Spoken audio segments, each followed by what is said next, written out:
Hello everybody and welcome to this time lapse. We've got this beautiful breakfast scene. I'm working on the pastel matte paper here. Now the size is very specific because I had a frame that I wanted to reuse. So I pasteled very specifically. So in order for my reference to fit into the frame, you can see it's much more of a square composition. I needed it to be more of a landscape composition. I actually spread out the elements that you can see on the table.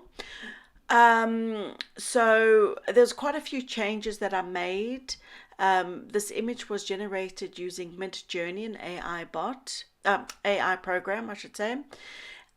So my whole goal was I was adamant I wanted a breakfast scene with very blue violet shadow and this idea of this feeling of sitting in the sunlight, tranquil, almost like a holiday, like, it's early morning and the sun is shining. That's kind of the feeling that I wanted to come across. So overall, my finished piece is a lot more in the blue violet color wheel spectrum than in the yellow. You can see the image, the original image, is very much on the yellow side, but I changed mine. I wanted blue violet for the shadows, was a big inspiration. Anyway, so I do change a few things in this, like I mentioned. I space out the actual objects in relation to each other. The butter in the AI image is massive. I make my butter cube much smaller. I change the composition and the flowers a little bit. And I just really had fun with this one. I wasn't pasteling as realistically as I usually do. This overall is definitely a looser style for me.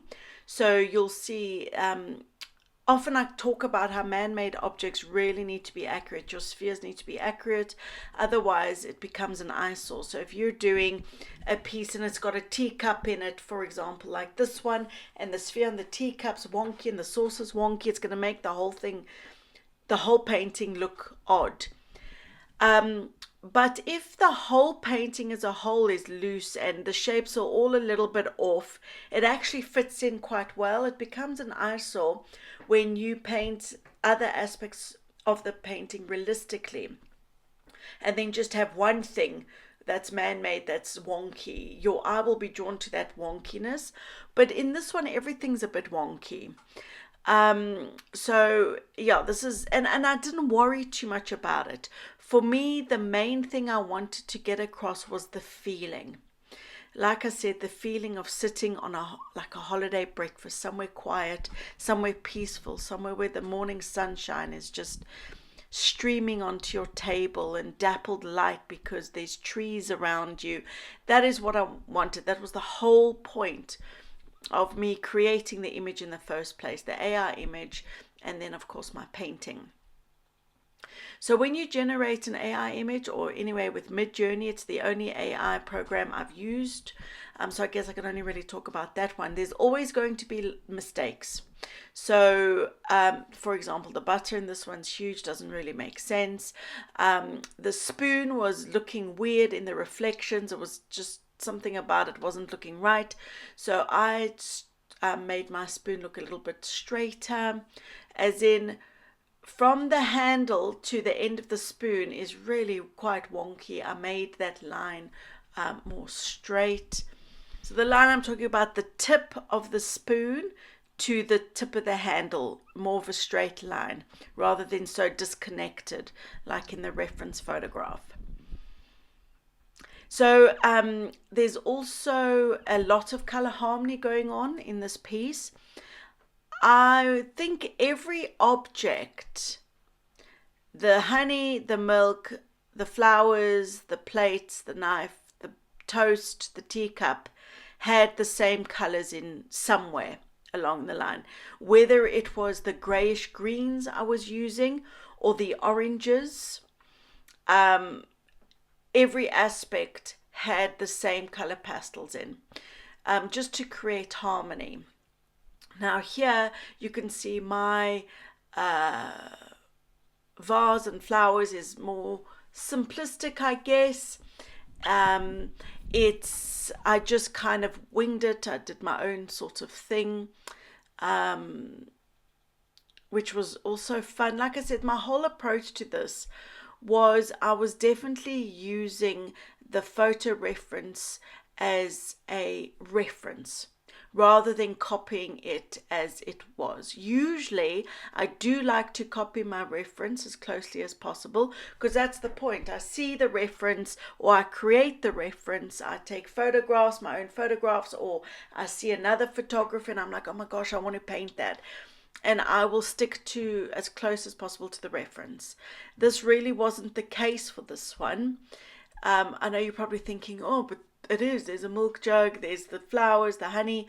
Yes, all the elements are, but I'm also kind of doing my own thing with regards to the elements too. More so than I usually would. So it definitely did result in more of a looser style painting for me, which was fun to do. I couldn't decide if this was a piece of bread or a piece of toast. So, but in my mind, it made more sense to have it as toast, right? You have toast in the morning, usually, I guess. Well, we do in my family anyway. And when I think of like an English breakfast, I think toast, not bread. So, this was lots of fun creating the butter. Very simple, 3 different values. There you saw me correcting the shadow. I got a bit wonky with the shape of the shadow in relation to the butter. So I just fixed that, but very simple with the butter, a darker mid-tone and a light, and Bob's your uncle. Then you have a 3D image. Like I said, not hyper realistic. I shouldn't say hyper realistic. I never pastel hyper realistically, but just more realistically. This definitely took on not being that realistic, and it was fun. So like even in the handle that you can see me doing now, this, I guess in my mind, it was like a mother of pearl type handle, which are very reflective. And it gave me a good excuse to bring color into that handle. So I'm bringing in some greenish grays that I used in the leaves of the flower, as well as some coral tones I used in the flower, the teacup, and the honey. And with regards to the teacup, I just winged it as well. There's lots of black lines on there with all my different sizes till I got to the size and the shape that I was happy with. And then as quickly as possible, not to confuse me, I just wanted to cover up those black lines and try and bring out the teacup. You can see how many different colors I'm using in this teacup. Again, similar values to the milk jug, similar, exact same colors as the milk jug actually, and aspects of the flour, the toast, and the honey, like I've said several times. What I did get wonky was the tea. So I wanted more tea showing in my teacup than you could see in the reference photograph. So I was playing around with that. And I had to give it a few goes, and because it was looking wonky, the way the tea was sitting in the cup wasn't really making sense. But I got it to a place that I was happy with. So you'll see quite a few of my bone china. I'll always do the pattern. I was umming and ahhing whether in this one I wanted to keep the pattern or not. And I decided definitely to do that because it just added, I don't know, it adds a little bit of sparkle in my opinion. Having it just a white cup is fine, but I just think that little bit of detail, it just adds a little bit of something. It makes me feel like I'm in the south of France somewhere, with this beautiful vintage bone china. So for me personally, I kept it in. Very simplistic. I didn't go to town. There's a few of my demos where I do go to town. I really put in all the patterning, but this was very simplistic, almost like just an impression of the pattern. You can check this out over on my Patreon. It's in real time. I'll leave a link in the description below where I obviously go into a lot more detail than here. But this is coming to an end now. And I shall see you in the next one. Bye for now.